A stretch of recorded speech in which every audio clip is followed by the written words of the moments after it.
Hey, what's up, everybody? Welcome back to our channel. Tonight we have Shop Talk with Dr. Harley. We are in the OR. We have our special guest here. But before we do that, got to get some housekeeping taken care of. First, we got to thank our sponsors of Yankee Harley Davidson, Cape Cod Harley Davidson, and of course, the Heyman Law Firm. Want to thank everybody in the side chat for being here. As of right now, we got Corey, DDK, Henry from Canada. Hello, how are you? Ray's Motor Life, my wife Mel, uh, in here. So, hey, without further ado, I'm going to bring Vincent Santilli in. Hopefully, I pronounced that right. And you're on. And he is the CEO of Homes for the Brave. Last week, guys, everybody donated money, which was awesome, to go to Homes for the Brave. Steve Turner, how are you? Welcome. And tonight, any super chats that come in are going directly to Homes for the Brave as well. So, Steve, why don't you tell everybody a little about yourself and let's get the party started. All right. Well, it's great to be here in the operating room. Hopefully, I survive with Dr. Harley, and I won't put you on the operating table. I'm counting on that. I'm counting on walking out of here in one piece. And we're just Homes to the Brave is a very special organization. We just celebrated our 20th anniversary last fall, and for 20 years we've been taking men and women experiencing homelessness. Almost all of them are veterans, and we house them, feed them, we clothe them. We have a clinical program in which we help them address their mental health issues, and many times it's struggling to overcome addictions. We have a vocational program which helps our men and women find employment opportunities as well as educational opportunities. Just this past semester, we had two of our veterans attending courses at Housatonic Community College, which is right around the corner from our headquarters on Park Avenue in Bridgeport, and another two of our men attending courses at the University of Bridgeport, which is just a few hundred yards away. So that's a big piece of what we do. We have a walk-in, drop-in veteran service center that's now housed in a beautiful annex that we call it in downtown Bridgeport, and that is open to veterans and their family members. And we take our responsibility to these men and women that have served all of us very seriously. And our job, we feel, is not just to help them survive, but to help them thrive, get back into their communities, become independently housed, and be a positive factor in their communities and really live their very best life. So, in other words, you're giving them back their independence, you're giving them back the pride of being a veteran and the pride of being a member of society all in one shot. Yeah, and then some. And I think that, it's really difficult. Some of our men and women have experienced things that the normal person on the street here in this country has no idea. And I know Dr. Harley here could probably speak to that. He had his tours, Yep. Iraq, Afghanistan, and so on and so forth. So I know he understands what I'm speaking about. And I think, sometimes it's not an easy task to get our veterans back on track, but that's what we do. Nice, nice. Now, why is this tie into motorcycles, Dr. Harley's channel, things like that? Is I let it out last week and let it out again today. I have come up with the idea, and I approached Homes for the Brave and Vincent being the CEO. We've had a meeting about it, and I'm going to be building a custom chopper, and we're going to raffle that off. It's going to be 200 tickets at $100 a piece, and we're going to select one winner, and it's going to be all custom built from the ground up. As of right now, I have no parts. I am looking for donations. I'm going to start sending out letters for donations on tomorrow and Thursday as well. Hopefully, we could get the parts donated, which reminds me, guys, if anybody has any parts laying around for a 60s style chopper, let me know. I would love to take it and use that towards this project. And I met some great people over the weekend. I let it out on another live, but I'm going to let it out here on my live. I was at the Poughkeepsie Motorcycle Expo put on by the Hudson Valley uh, Biker Network on Saturday. And there I met the lady bike builder who is commissioned by the Motorcyclopedia Museum to build a chopper for them. And if you watch the video this Sunday, I have an interview with it. And in the beginning are the two choppers that she built. One of them is complete, and the other one is a work in progress, which is a knucklehead. And that's the one she's building for the Motorcyclopedia Museum. And she was basically told, if you've seen that video of me going through the V-twin manufacturing warehouse, she was told, go through. She had a couple people there to help them, a couple shopping carts, grab what you need and build it. So I'm hoping that Ted Cycle, aka V-twin manufacturing, will reach out to me after getting that letter saying, come down with a pickup truck, grab whatever you want, we'll do a receipt. Now, just so everybody knows, if you donate parts for this build, Homes of the Brave gave me the paperwork so you can write it off on your taxes, which is their tax-free information. Their, was it 1099? No, it's W-9 and the EIN number. So you could legitimately write this all off on your taxes if you make a donation for the chopper build, which is, I think, be great. You know, I'm all about helping veterans and giving back to my community. Me being a veteran, that's one of my communities. Here on YouTube is another one of my communities. I've combined the two to use this platform to give back to the veteran community, which I know no matter where you live in this world, that, you know, you give back to your communities, and everybody supports and loves their veterans. And let's see, I'm falling behind here on the side comments, but Canada talks the talk but can't deliver. I'm not military, but I've worked my whole life, and now being a senior, I'm being evicted in 25 days and can't. Wow, I am so sorry to hear that, Henry. That sucks, man. That's horrible. You know. So yeah. By the way, you know, hey Randy, how you doing? DDK's here, Randy's here. So we're going to open up the raffle tickets hopefully in June, because June is you have your big party at a barn with a band, correct? It's actually July 22nd. July 22nd. So that's when we're going to open up the tickets for sales, July 22nd. And again, be limited to 200 tickets. And we're going to draw the winner in 2024 at the same party the following year in July. So just so everybody has a timeline of one, when tickets will be up for sale, and two, when they're going to be drawn. So you have that whole 12 months to purchase your tickets, and you have between now and July to save your money to purchase your tickets, because not one penny from ticket sales goes to me.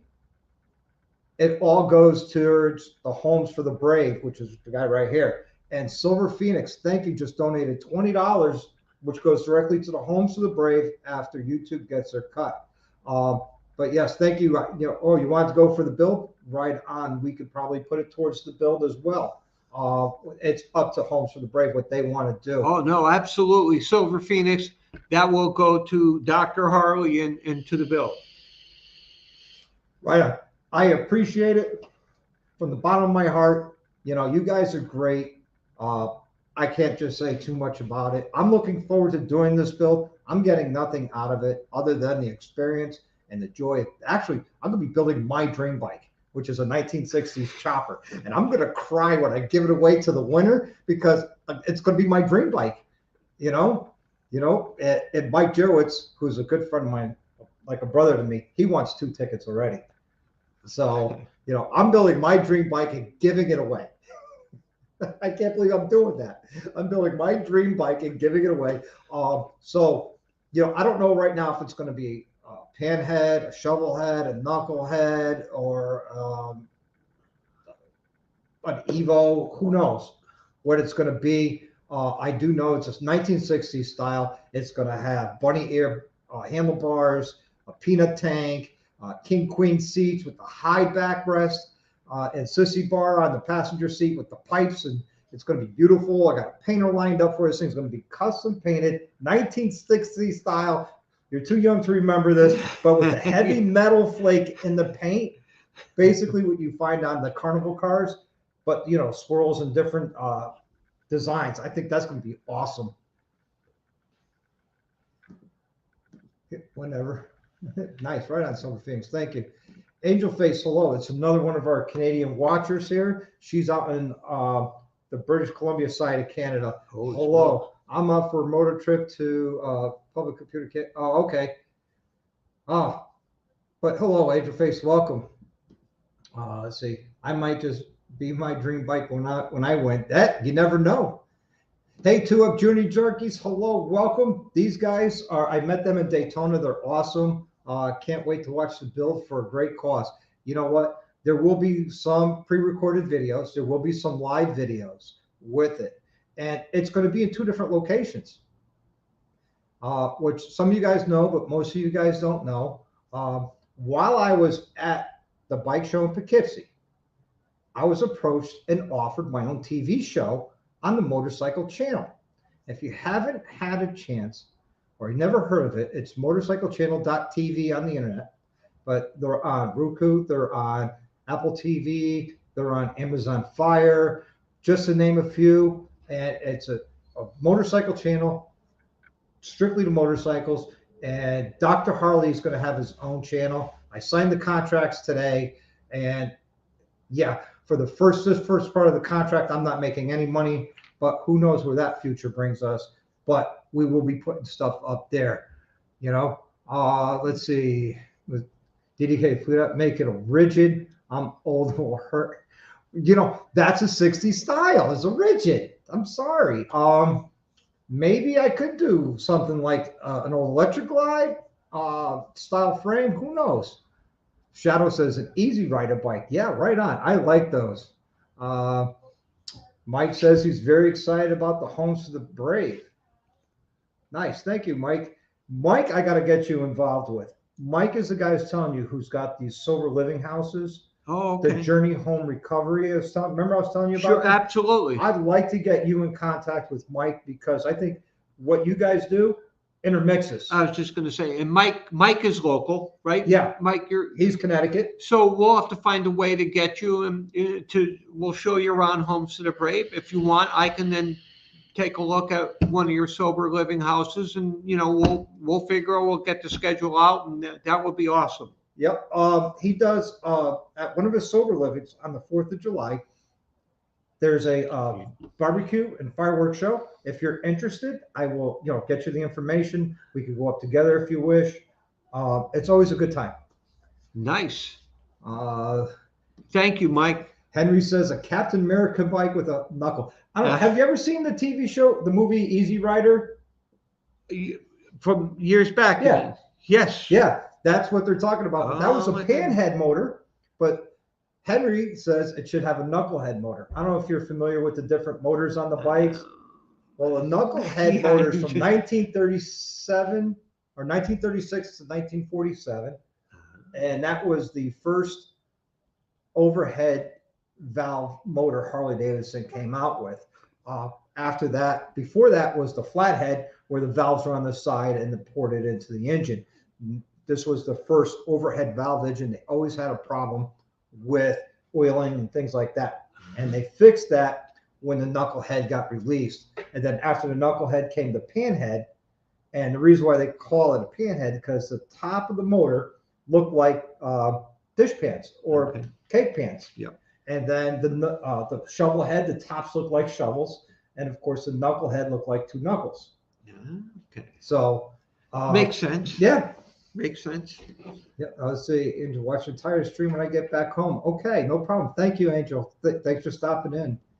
Dr. K, tell us how long someone's going to be housing until they get back into society.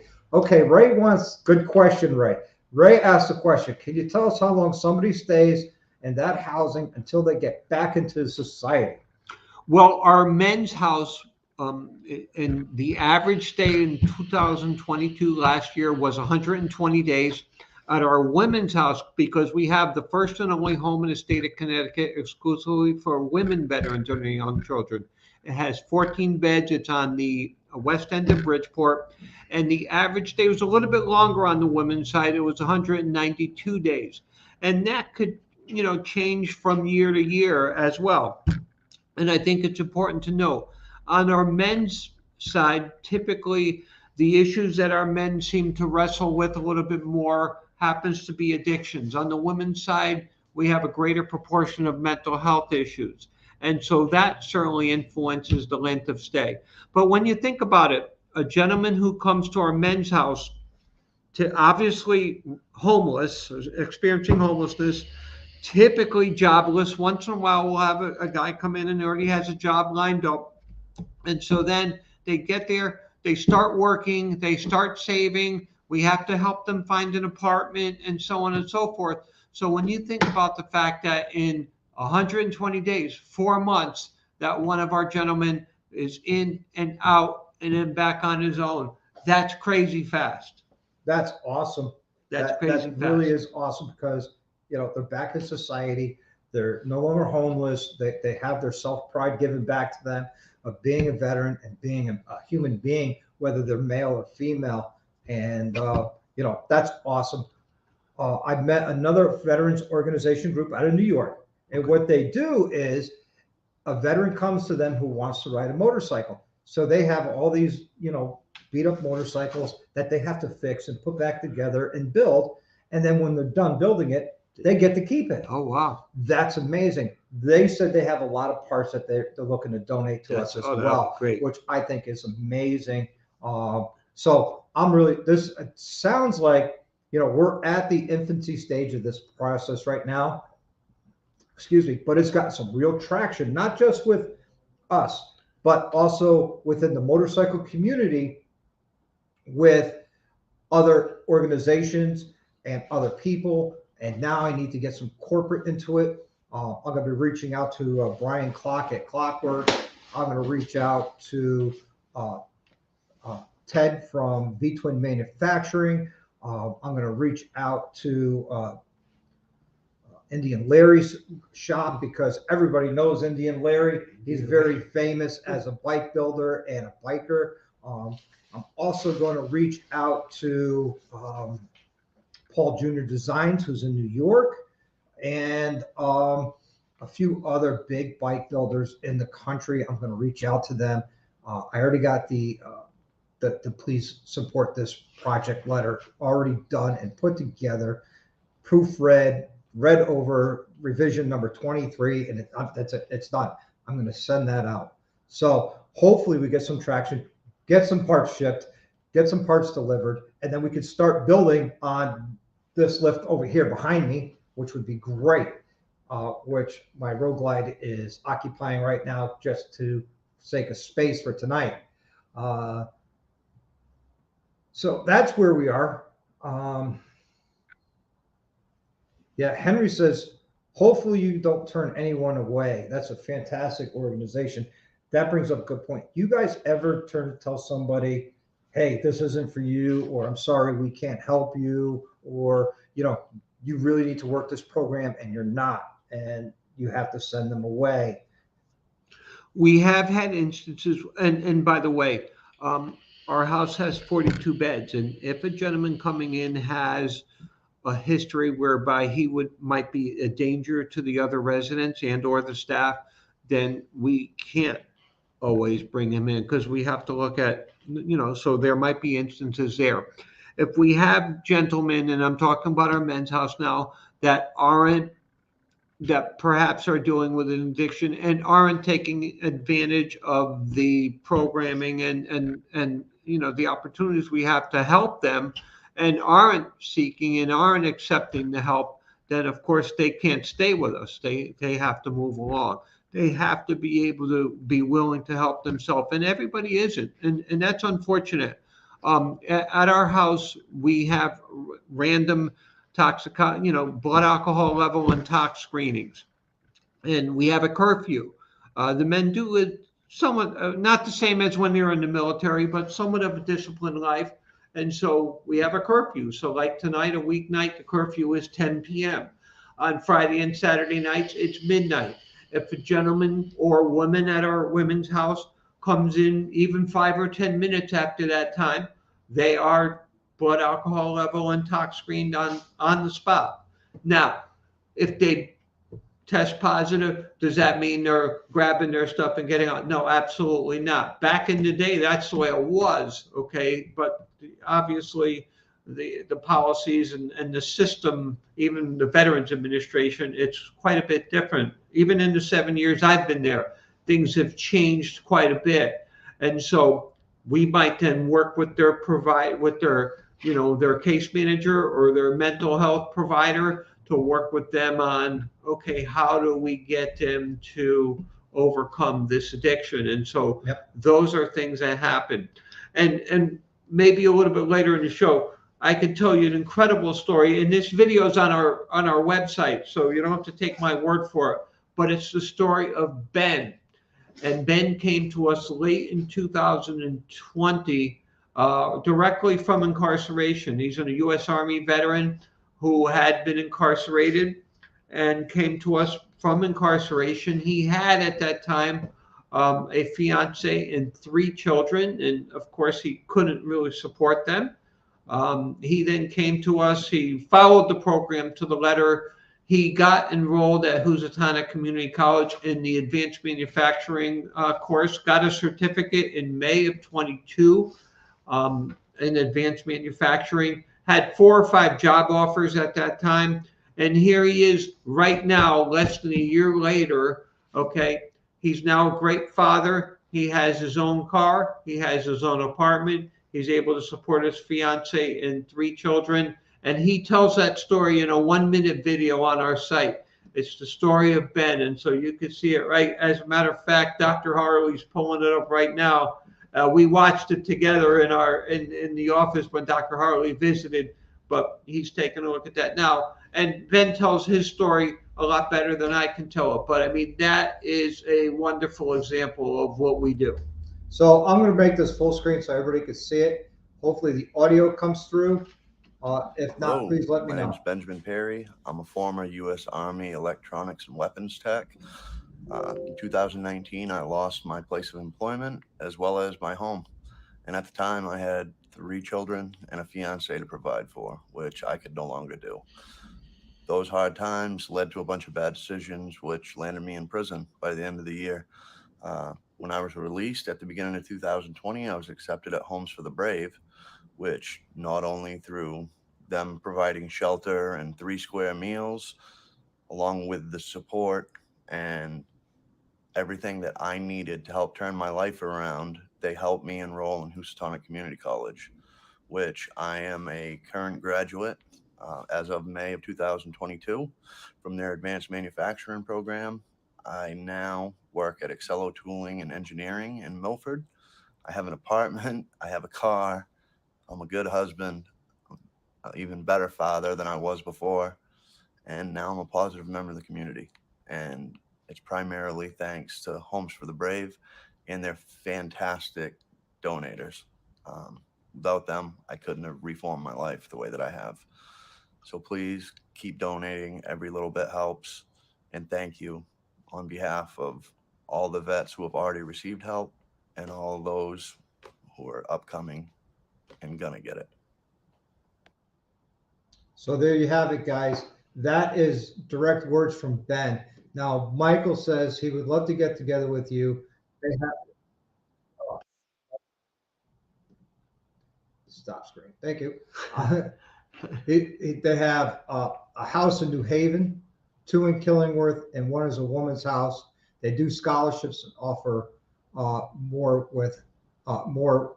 The more we help, the better. So, you know, I can tell you, not from personal experience, but from my own personal relationship with Mike and his wife Hannah. They're some great people. I think it would be a good partnership for the 2 of you to meet, and I will do everything in my power to make that happen. You know, I will reach out to you. We'll find out a convenient time so Absolutely. I can make the introductions. And So, Mike, that could be on a Saturday, Sunday. You know, we'll make it happen. Yep. Actually, Mike's going to be here on Sunday because we're going for a ride together. And, you know, as a matter of fact, how I met Mike was he bought my old motorcycle. Oh, And so every time I see him with his bike, he keeps telling me this is our bike. And I'm like, no, Mike, that's your bike. It's not mine anymore. It's your bike. I have no more emotional ties to that, even though I do love the bike, but there are literally no more emotional ties to that. So with all that being said, uh, guys, I linked Homes to the Braves website in the description down below.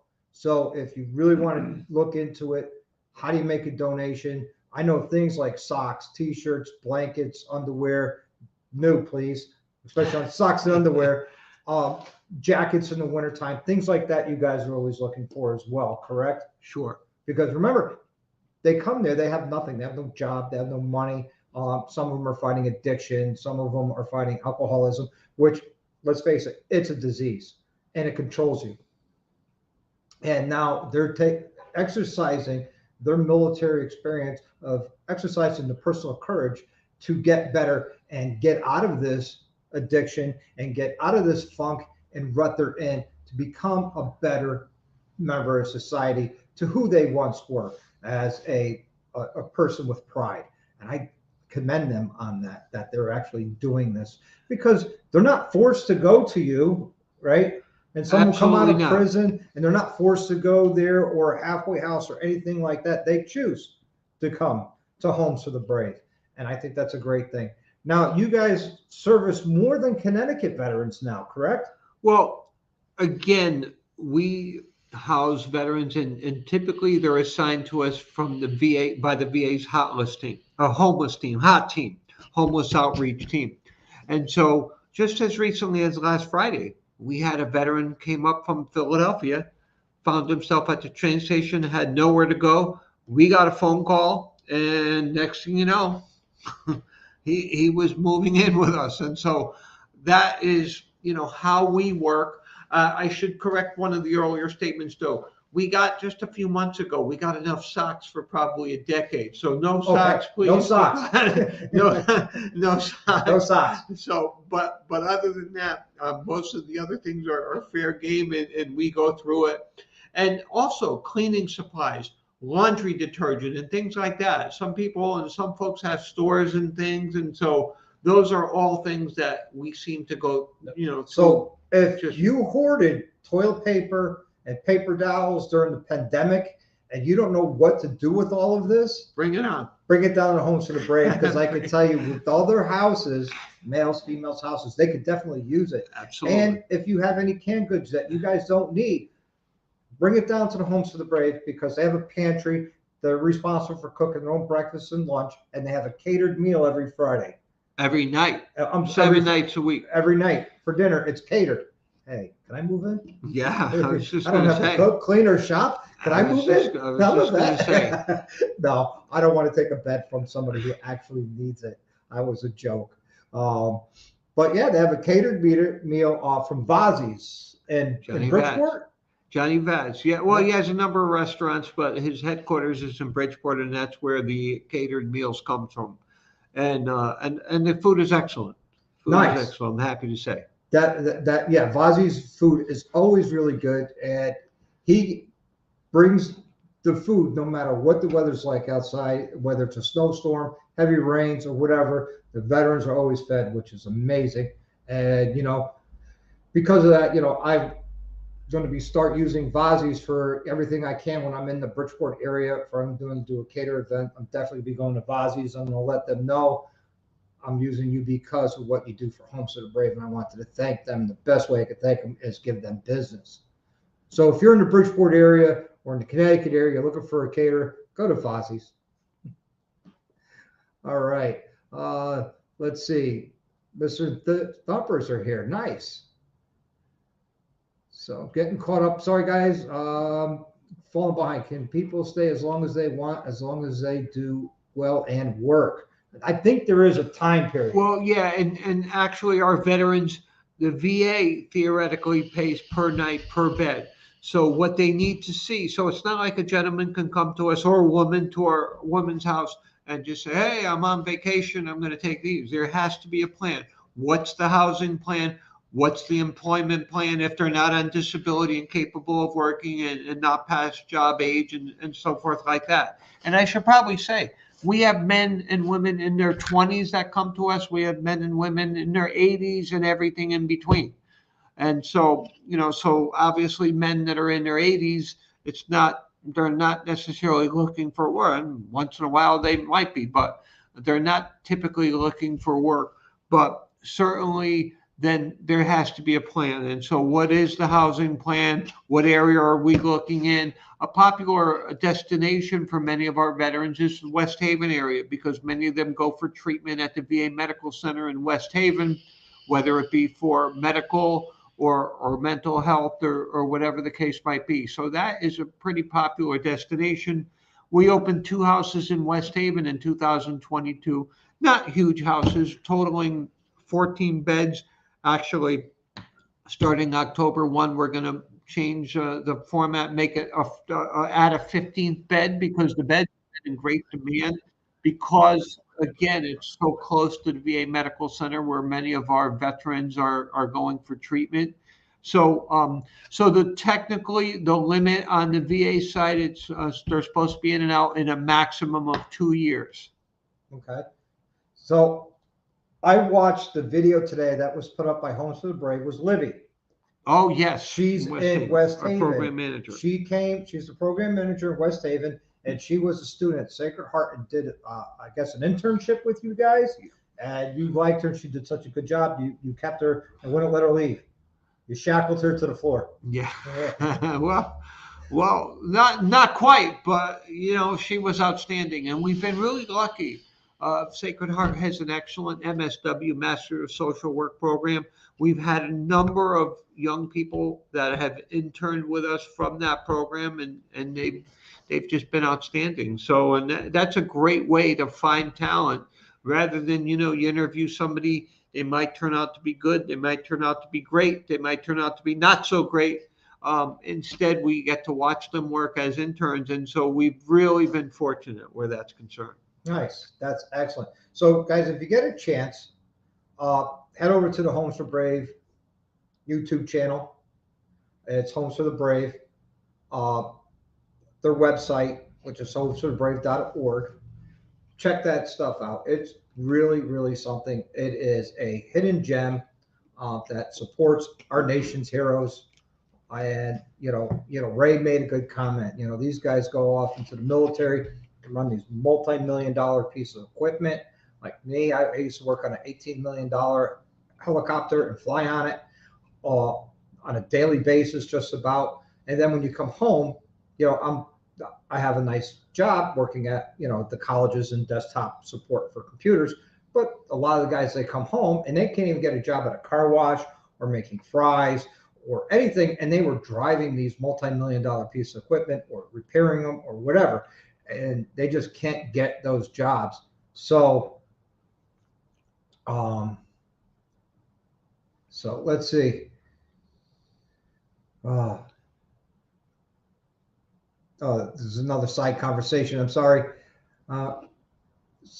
Thumpers were having a side conversation with somebody, so I apologize. I got off track. So yeah. No, but as you were saying, Dr. Harley, is that the military, the things that folks had to do while in the military, and it was by necessity, and yet they could drive a tank or this or that, and then when they come back, those skills don't always directly translate into the civilian workforce. And so that's why our vocational program becomes really important too, where he, like Ben's story, where he then got a certificate in advanced manufacturing, and then he had several job offers. He landed a great job with excellent benefits and everything else. And we are going tomorrow to Housatonic Community College. They're having like a manufacturing expo, and we're taking some of our veterans there.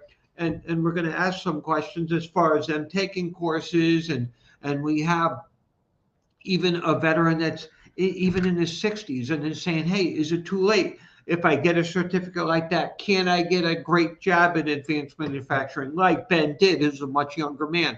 And so these are the things that we're trying to do, because we said we've got to go out there and ask the question, because there's great opportunities. And in the state of Connecticut, by the way, manufacturing, folks, is coming back.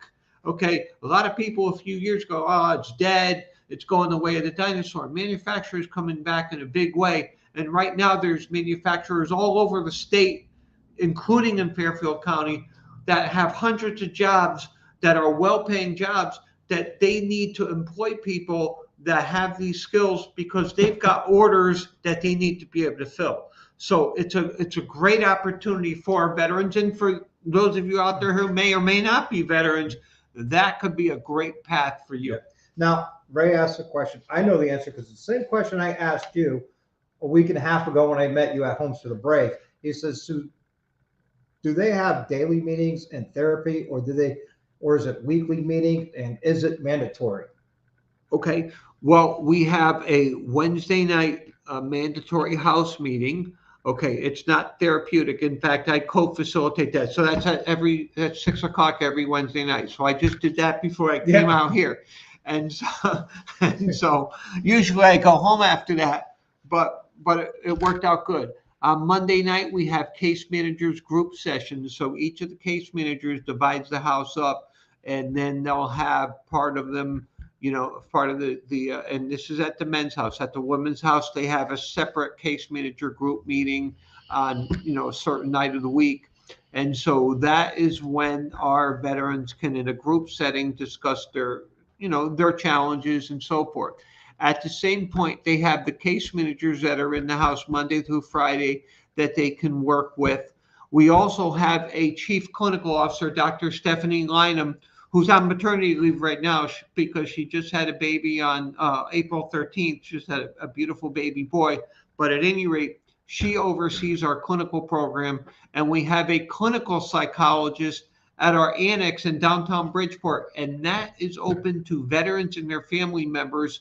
It's technically 1 Lafayette Circle, but it's right on Fairfield Avenue across from Joseph's Steakhouse. Yep. And Dr. Harley got a nice tour What of a it last beautiful week. facility. It's just gorgeous. And Alexis is our clinical psychologist, and she's just terrific. So she'll meet with veterans by appointment. Some folks will walk in, they need to talk to somebody. Yep. And even it could be the family members, it could be children, it could be grandchildren of veterans as well. And we don't then sit there and say, okay, where's your DD-4? No, you can't. So they are welcome, and we will serve them as well. Nice. Now, I met the program director down there. Nice guy, Marine. I mean, we all make our mistakes in life. He's a Marine, but he's a good dude. He's a lot of fun to talk to. So if you're in the area and if you stop in and just say hello, I heard you on the Dr. Harley's YouTube channel, what Vince was on, just stop in and say hello and thank them for what they do, because what they do, it's a selfless act, and it's a thankless job.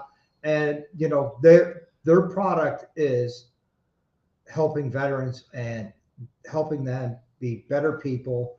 And like Ed said, I couldn't say it any better, because, he's the living proof that it works.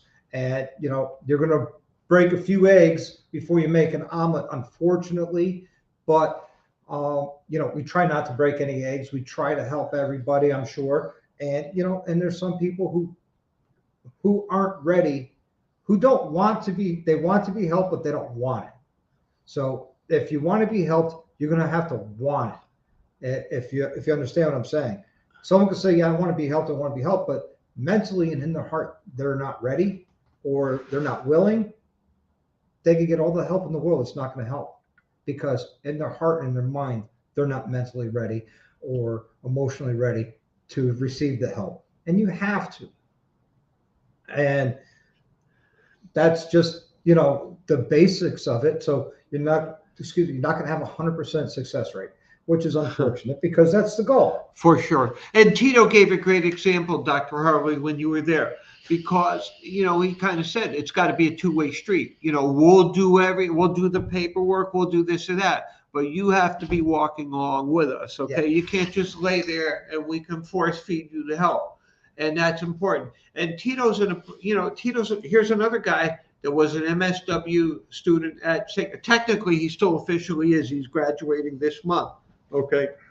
But he's already been on our team full time since January of last year. And then he was in the classroom at Sacred Heart 1 day a week. But an 8-year Marine Corps veteran, 2 tours, combat veteran, tours in Iraq, Afghanistan, came back in 2012, and he bumped into a lot of walls himself. He married a wonderful woman who's also a Marine Corps veteran, and so they have 4 beautiful children. They live in Norwalk. And so he then brings all this experience to the table, where when he first got out, he kind of bumped into a lot of walls. So he's able to help our veterans now navigate the system. He knows how to work the system. He knows what forms to fill out. He knows who to make those phone calls to and who to get involved. And so that's why I think he's he's in a uniquely advantageous position to help our men and women who have served. Awesome. Now, Ray, let's ask another question. So if someone wanted to keep their stay anonymous, could they do that? And do you guys reach out to, so it's 2-part questions. First part is, they want to keep their stay there anonymous? Is it? I'm sure under HIPAA laws. Well, guess what? Guess what? They have to. We have to. So you said Robert? Ray. Oh, Ray, if you were to come to our house, for example, and say, "Oh, I'm serving a meal. I made something for the guys. Let me take a picture." We'd say, "Ray, sorry, you can't." Okay. The fact that they're there is anonymous. Okay. And it has to be kept that way, because we are regulated, as Dr. Harley said, by the HIPAA laws, and that's part of our contract with the Veterans Administration too. So now, if somebody wants to, then, he's living with us and he wants to tell all his buddies from the Army or whatever that, yeah, he's there, that's on him. That's his business to share. But we're not out there saying, okay, yeah, here's a picture of me with 2 or 3 of our guys. And that becomes a hard thing, because I would love to be able to have Ben, that did that video for us, as an alum. But sometimes it would be great if we can have some of the guys that are there now telling about what they're doing, but we can't.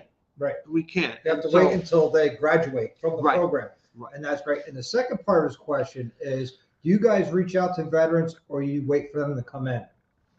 Well, when we opened the annex, which we just did last year on June 22nd, okay, that's non-residential, so there's no rooms there. But we have already had a number of both men and women that have then come there and said, I have nowhere to go. And then next thing you know, they're moving into the men's house or the women's house.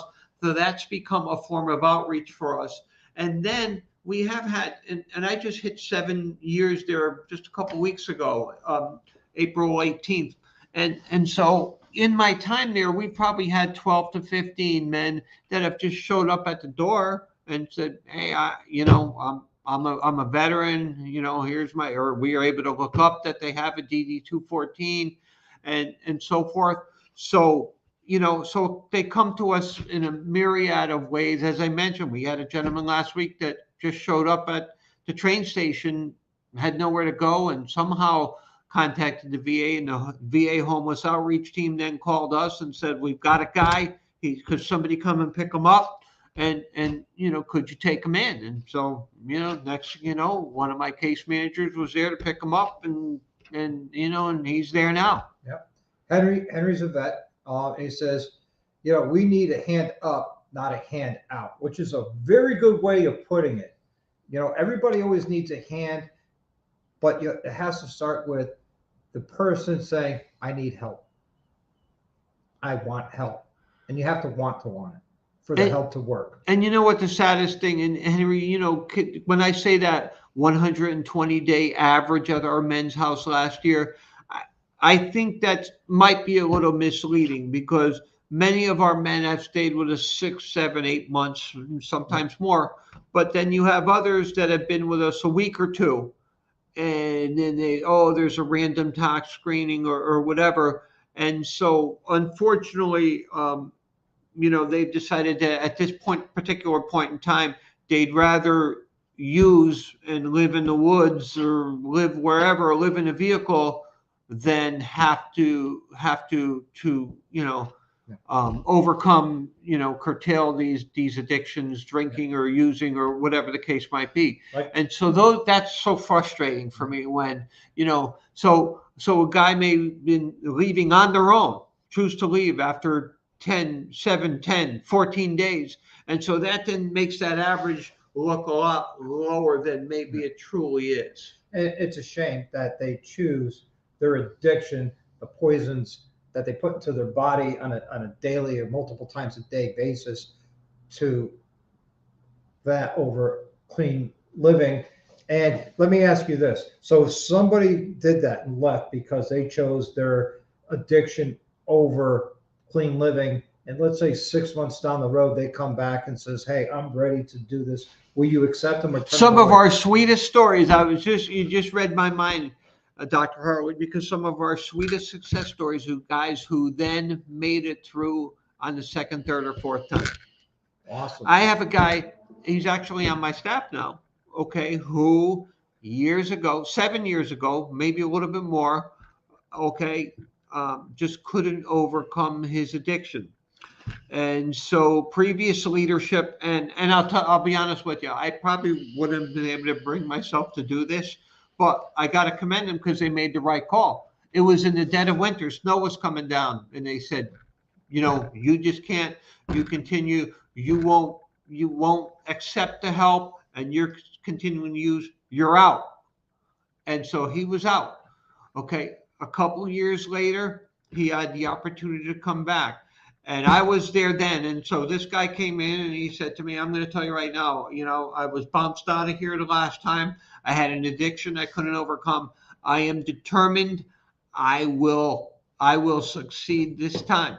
And I said, well, we're here, we're right here with you. We're going to be pulling for you all the way. And so he did a terrific job through the program. When he was getting ready to exit, you know, and graduate, as we call it, okay, I said, hey, you know, would you like to work for us? And so we started him per diem, and he was on weekends, and now he is, in his story, there's a video about him on our site. He is our director of maintenance, and he is now full-time, and he is just a marvelous success story. And I've had so many people come in and say, gosh almighty, where did you find that guy? He's engaging, he's helpful, he knows what he's doing, he never stops working. And I said, you know where I found him? Right here. And so many of the men and women that work on our staff, especially, you know, our house monitors, will be alums of our program. And at our men's transitional house, our headquarters, every single one of my house monitors is an alum. Every single one has lived in that house and understands what the men are experiencing right now. So that's a great example of someone wanting to want help. He wanted help, but he didn't want to want it. And eventually he did want to want it. And that's a great example of it. Ray says, Dr. Harley, okay, thank you for what you're doing for our vets. You know, it's my honor to do this for them, for my brothers and sisters in arms. You know, we all have our demons, and unfortunately, these guys are battling some very serious demons. It's the toughest battle they've been in. I don't care if they, you know, stormed the beaches of Normandy, or, you know, were in the fight of Fallujah, or battled the Taliban hand to hand. They're battling a demon. It's unseen, and it will come at you in every direction all at once. And, you know, to wanting to battle that demon, they're exercising their personal courage, and they're doing it, and I'm proud of them for doing that. Okay, so let's see.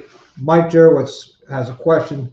He says, do you have a transition house for when they finish your program? Well, our house is transitional, and then we work to get them into a permanent housing situation. But the thing is, we have a case manager. Her name is Janika, and she is our follow-up case manager. So every one of our men and women, when they quote unquote graduate from our program, have the opportunity, and it's not mandatory. Okay, so some don't choose to utilize her, but the ones that do, then Janika, who is a U.S. Navy veteran as well, and an MSW, she didn't go to Sacred Heart, but but she served in the Navy in Mayport, Florida, and up in the Seattle, Washington area. I met her too. You met Janika as well. She's a sweetheart. When you came, and she's just awesome. Yeah. And I'm going to tell you a story about Janika in a minute too. But at any rate, so Janika will then, for the first 6 months, and that can be extended, When they've then moved on, she can then keep in touch with them, and she can then make sure that they have transportation to their medical appointments, that they have food. At the annex that Dr. Harley visited, we do have an emergency food pantry. So if we have a veteran that's coming in and is struggling, is hungry, has children, they don't have food to eat, we can then send them out of the annex with a bag of groceries. And, so that's just part of what we do. If they're struggling to put gas in the tank, we could send them out with gas cards. And so Janika, this is just within the last week, okay, had a veteran who had not resided with us, a veteran from the community that came to meet with her at the annex. She discovered that he was about to be evicted or whatever. She helped him find his own apartment. And then when she was doing this follow-up casework, a few days after they helped him move in, she then went to visit and saw his car in the parking lot, knocked on the door, no answer. Okay, so it was easy to kind of say, oh, maybe he must have took a walk, he must have do this or that. She had an inkling, she had a sixth sense, and she said, I don't know, I don't feel right about this. So she hung out for a little bit, she called. She finally called the police in that town, which happened to be West Haven, by the way. And they came and they broke the door down. And you know what? He had fallen. He had like a little mini stroke, I guess, in the apartment. There was blood all over the place. And if she didn't do that, she saved his life. Wow, that's amazing. And when he fell, he broke his hip. So he has had to have, and I'm probably violating HIPAA laws now. Well, you're not saying his name. But I didn't say his name.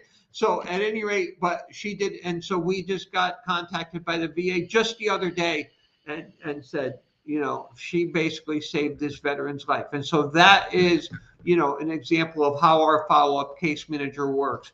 But the other half of the question, so there's technically not a facility that we, have them, move into in the interim. But there's a program. So ours is a transitional piece that gets them ready, hopefully, God willing, to become permanently housed.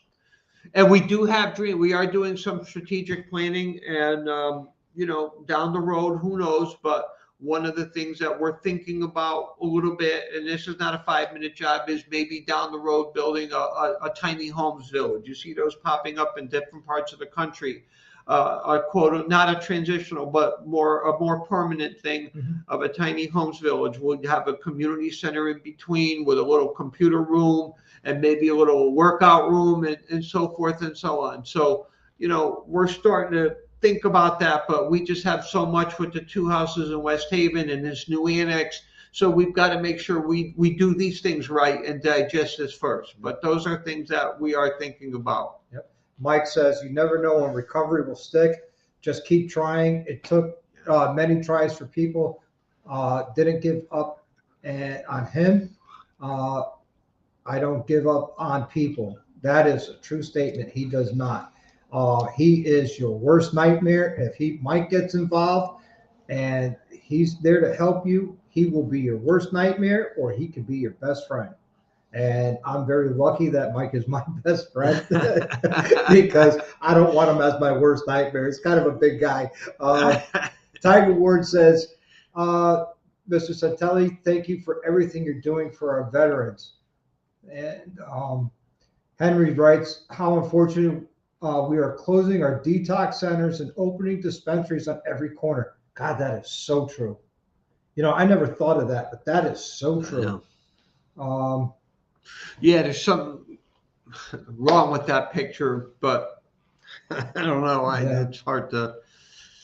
We just have to do, our part. We're not worried, but we have to stay focused on the men and women that we're helping, and that's just the way I look at it.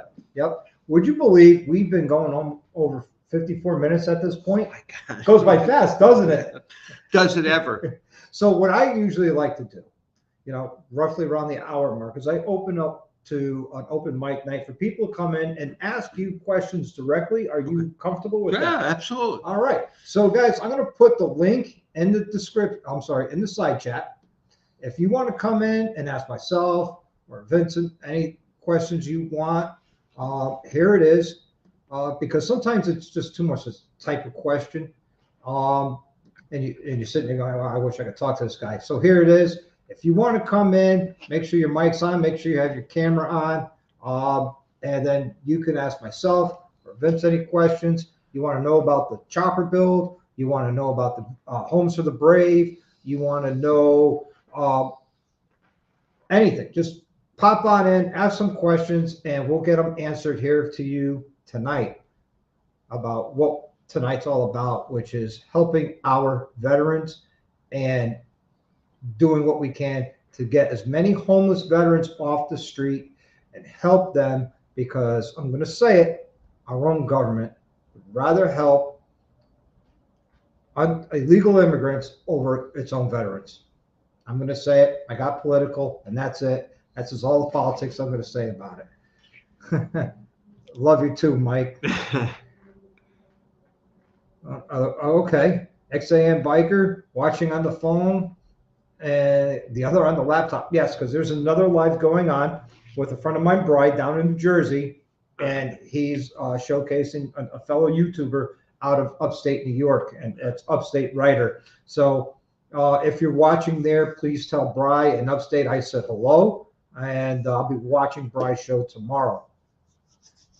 So there is in the side chat. If you want to come in, come on in. If not, then I think we'll wrap things up here shortly, and just talk about anything. So I mean, the chopper is actually moving along. Like I said, this is only the planning stages. We're at the 3 stages. We talk about the military: the crawl, the walk, and the run. We're still at the crawl stage, but the crawl stage is getting some serious traction, and I'll be putting out a video roughly on Thursday, talking about getting donations. Keep an eye out for that video. There will be, I have some videos that were given to me from the Home for the Brave that I will insert into that, so everybody could see why they're donating chopper parts to it, and what to expect. Let's see. Mike says we definitely need to get together. I think we can help each other. We each help people. Yes, both organizations do help people, and I'm sure, Mike, you get some veterans in your sober living houses. I know he gets some veterans in there who are fighting sobriety, whether it's alcohol or narcotics or both. I trying to fight my sobriety here of motorcycles. That's my addiction. I'm also a workaholic. And that's my other, demon, is I'm a workaholic. My wife has lost me to working. So between my full-time job, working here in the OR, YouTube, I'm adding a TV show to the mix. 24 hours a day. Let's work 30 hours in a day. Sleep's overrated. Yeah. Sleep and food. Yep. Well, I haven't missed a meal. But, I want to thank you for coming out, taking time out of your day and coming out, hanging out with me here in the OR. No, you won't be going on the operating table. Yeah, thank God. Oh, wait a minute. We got Ray coming in. I wasn't going to leave you hanging. I'll jump in for a second. Thank you, Corey. You're the man, dog. Okay, this is what a panhead looks like if he'll lower his comment. There you go. There's a panhead. So, but no, can you hear me? Can you hear me?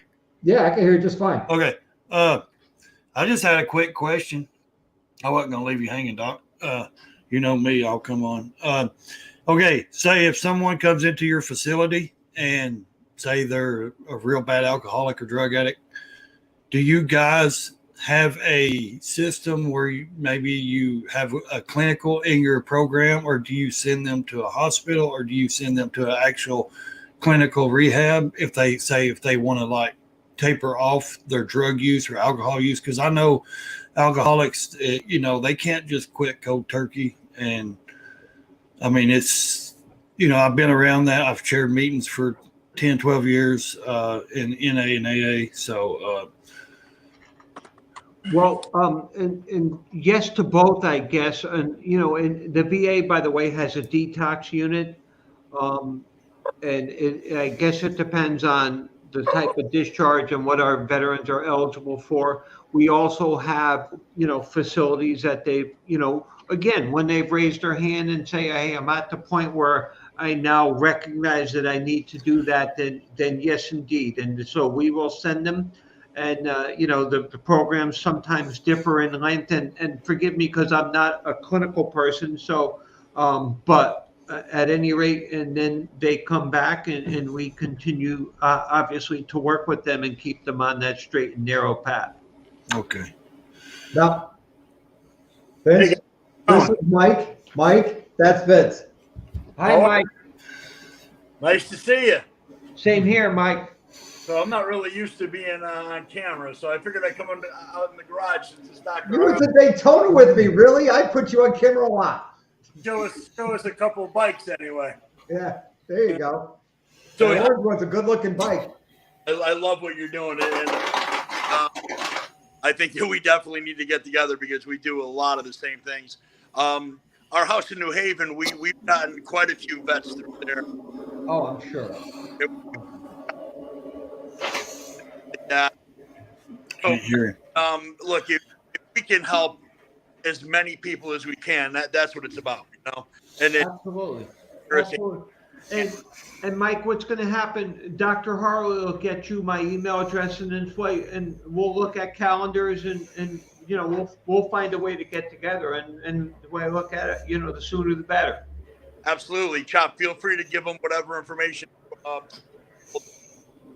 We'll do, my brother. Hello, Hannah. She said, Hannah. "Look at that nice street light." That's her. That's his wife. Look at both of them. Hi, Hannah. She's in bed. She's not feeling well. Oh, jeez. And we got the Indian up in front. Nothing wrong with that. Yeah, hey, that's it was my uncle. Very sentimental. Hey, I'll ride a tricycle if it's got wheels. But just a shout out there, Chop built the orange one, and he built the black one to where it is now. So, yeah. Dr. Harley, for that Indian, he had a broken spoke on his wheel, and he's like, "Mate, just replace the wheel." We couldn't get a wheel from anybody, but I was able to find one spoke, and I was able to relace the wheel for him. Hi, Hannah. Well, that was just basically what I wanted to know. Like I said, I'm not a veteran, and I appreciate all the veterans because I don't get to do what I do without them. So, I mean, I'm not a veteran by choice. I was born with heart issues, so I never could serve or anything like that. So, any programs out there, I think, is just, stand up to me that's doing the right thing. I think we need more, as many programs as we can get, because we shouldn't have a single one veteran on the street, or with a drug problem or any of that. And I understand the drug issues. I've been in that, programs and chaired those meetings, and I've seen a lot, and I get it, because there's people that's not even veterans that have a lot of them issues that veterans have. Maybe it's not from war, but they still have PTSD, they still have depression, they still have anxiety, things like that. So absolutely. I say, those programs, what I don't understand though about, and this isn't about your programs or Michael, yours, and I understand with the government, and I'm not trying to get in the government or any issue, but I know a lot of veterans and disabled veterans. And some of those programs, I've asked, why do you guys always have to do the reaching? Why can't some of those programs reach out? Because they have a list in their government database who has served in the military, and who hasn't. So they know who the veterans are. And I understand if you have issues, you have to be willing to get off drugs. And it's not just drugs, like for the PTSD and all that, they get on TV and they quote all this stuff and blah, blah, blah. But like my friends that are veterans, it's like, they can tell you as well as I know that there's no programs reaching. Why ain't they reaching out to all these veterans? You know, I mean, I don't get that. Why they're not. But people like you that are trying, I commend, because you guys are actually making an impact in the community with the veterans. And I think we need more local programs like that is willing to help, because a lot of government programs, we all know, you know, it all trickles down from the top, and benefits and money, you know, they have to pay overhead and all that stuff. And I understand certain things of overhead, but when you're willing to take somebody in a home and just, even if it's just to sit down and talk to them and just keep them from having anxiety that day or a bad day, even if you talk to them for 5 to 10 minutes and you can cheer them up, you know, that may save their life. And I mean, it's just, I think we need to do more. Like me, I smile a lot, I talk a lot, I'm a hyperactive personality. And if I'm out somewhere going, I will speak to anybody, just smile at them, just even if I don't know if they're a veteran or not, because I want them to be cheerful. You know, I want them to be, you know, to look at me and say, look at this goofball or whatever it may be, you know, but have a good day. You know, if I see someone like in a funk mood, you know, a funky mood or depressed, I always try to talk and say, hey, you know, what's going on? Or I'm always here. Doc can tell you, I've opened my channel up. You know, anybody wants to send a private message, you know, I'm not a veteran, but I can talk to somebody, or I can listen, you know, and that's a lot of times that's just what it takes, is listening. So, well, yeah, you know, and it sounds like you do a great job of spreading the positivity. And I think that's so valuable these days. And, well, thank you. Sometimes in not that, you know, it's not everywhere that you see that. No. And Ray's a great dude. You know, we become friends because of this platform. You know, we talk on YouTube, and then we talk outside the social medias. Like I called him up on his phone on Saturday. I was so excited about the news with the TV show that I had to share it with somebody, and I shared it with Ray because I consider him a friend of mine. I tried calling Mike, but he was busy with his wife. They were at a play, I think. But he did call me back, and I shared it with him as well. So, and his wife, Hannah, and correct me if I'm wrong, she's got her PhD in psychology. Am I correct, Mike? Yep. So, Wow. you know, she backs up to her honored to provide counseling for first responders and military. And, you know, she walks the walk. She just doesn't talk it. She walks it. And she's a sweetheart. She's a great lady with, you know, there's not much I could, you know, I can't say anything bad about Mike and Hannah. They are such a great power couple together. Well, thanks. You know. We try, you know, that's, you know, that's the whole thing is, you know, you could sit there around. For me, it's personal. You know, I'm in recovery. I've been in long-term recovery, and I'll blow my wife's anonymity. And yeah, she's been in long-term recovery also. You know, and people didn't give up on me, and that's why I don't give up on people. And that's why we started our sober housing, because, you know, it saved my life. You know, I live a life today that I can only dream of. I mean, come on, I walk out of my garage and my biggest decision is, which bike am I going to take today? You know, but it wasn't always like that. You know, I'm Sure. not a father. Is of Vietnam. I'm sorry, he passed away, so he was a veteran of Vietnam. This is why I keep that Army placard on my bike that you gave to me, Chop. That, you know, so I'm well aware of the struggles. My father, my uncles, my grandfathers, World War II, Vietnam. I had a leg problem. I tried to get in the Gulf and they wouldn't let me in. I have a bad leg. But you know, it's about helping that next person that puts their hand out and says, I need help. You know, and I don't care if it's, we have people that have come through our houses 5-6 times, you know, and tried different houses, you know, and raging success stories. And myself, I was homeless on the street. You know, I never thought I would ever get clean and sober. Here I am, coming up on 16 years later. Well, says, and you never know. I mean, that third, fourth, fifth, sixth time that might be the time. Absolutely, you never know when it's stick. You never know when it's going to stick. I mean, I did 18 rehabs before I ended up getting sober.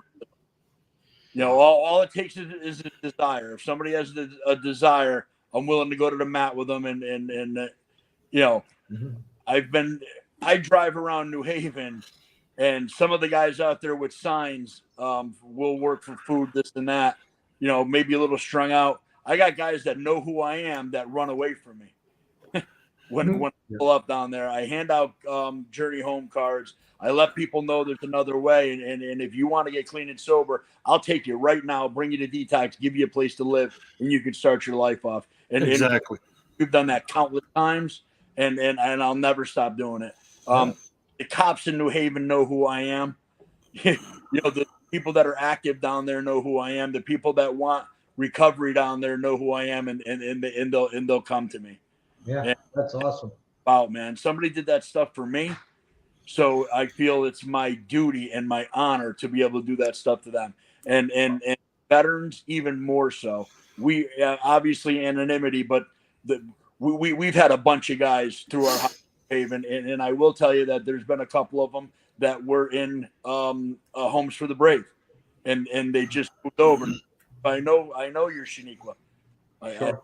I believe I know who she is. I believe I talked her on the phone more than once. So it's a beautiful thing you're doing, and anything I can do to help that out, I will definitely. We will look forward to meeting you, Mike. Yeah. And if you get a chance, if you get a tour of the homes, like I got the tour in Bridgeport, which is over by the old Park City Hospital. It's a great place. They're doing a big addition. I want to segue into that, and it's a good way to segue into it. You're doing a huge addition to add how many more beds? Well, we can't increase the number of beds, but we're taking 12 of the 42 and making them private rooms with their own restrooms, because right now they're all doubles, triples, and quads restrooms at the end of the hall. So we have 20 guys using the same restroom. And so we are now going to take that 30 beds will remain pretty much in the same footprint, and then 12 will be private rooms with their own restrooms. And the other big thing that's part of that, we're putting an elevator in that building, because we have guys that are coming in now with canes, with walkers, and they're trying to do the stairs, and it's just a nightmare. So we will now have an elevator that's going to be installed this year that's going to go from the basement all the way up to the third floor, which is our top floor. And so we are very excited about that. We will have the groundbreaking ceremony on Friday morning, June 9th. And I know your friend, Dr. Harley, Senator Blumenthal, will be coming, as will some others. And, so we are looking for, that's going to be a big step for us. That's beautiful. That's Putting awesome. it in my calendar right now. Good. 11 o'clock. I'll be in Laconia, so you guys have fun. You'll be going to Laconia shortly after that. I'll be going up on the 11th, so I'll be in town. I will be there on the 9th. I'm not going to bring in recording equipment because I don't know how many residents will be there. I'm sure there'll be quite a bit. I don't want to put them on camera or anything like that, but I will definitely be there to support the Homes for the Brave. I think it's an amazing thing, and for what they do and for everybody that they help, and it's awesome. So I just want to throw one more thing out there just before I jump off here, and I'll be on the side. On June 3rd, we do a poker run for Journey Home Recovery Living, and if Homes for the Brave is interested in having a table at this poker run, we'd love to have you there. Okay, June 30th. June 3rd. I know I wouldn't be available because I coach Special Olympic soccer, and that's the state games at Fairfield U. But if it's a possibility, so Dr. Harley can get us the information. Yeah. If there's somebody on my staff, you never know. Yeah, I'll email you the flyer tomorrow. Yeah, absolutely. It's that simple. It's in the poker runs where, in New Haven or the poker run in Guilford. It starts in Guilford. Got it. Okay. And it ends in Guilford at the same starting location. Hey, I can tell you, for the $25, you get fed. They have breakfast all day, and then they come back. There's a lunch, and there's more food that anybody could consume. Well, that's where somebody that's really worked the program and someone that has stayed part of your staff, that's where they come in handy. Somebody that is reliable and can go out there and represent your program and things Yeah. like that. So, But yeah, Mike and Hannah will be on next week to talk about that poker run. Yeah. All right. Yeah. I'm breaking into this whole camera thing. You're doing great, brother. yeah, a little there ain't nothing to it. Look how ugly I am. Shit. Yeah. Yeah. Don't bother me. I'm gonna jump off. I'll be on the side, and great stuff happening here. I love It's it. nice seeing you, Mike. You Nice too, seeing man. you, brother. Guys. See you Saturday. Sunday. He's coming over Sunday. Yeah, Saturday, I'm gonna jump in the side too, and I'm gonna let you wrap this up or do All right, whatever Ray. you got to do, brother. And that way you can finish it, close it, or if you're gonna close it out, you can close it out with this fella here. But thank you for everything you're doing, man. That's I'm not in that state. I'm in East Tennessee, and we have similar programs, and it's always good to see somebody willing to give back to the community. So So what I'm going to do is I'm actually going to be ending this, and I'm going to be doing an thank after you. show, roughly at 9:30. So I'm going to end this video here.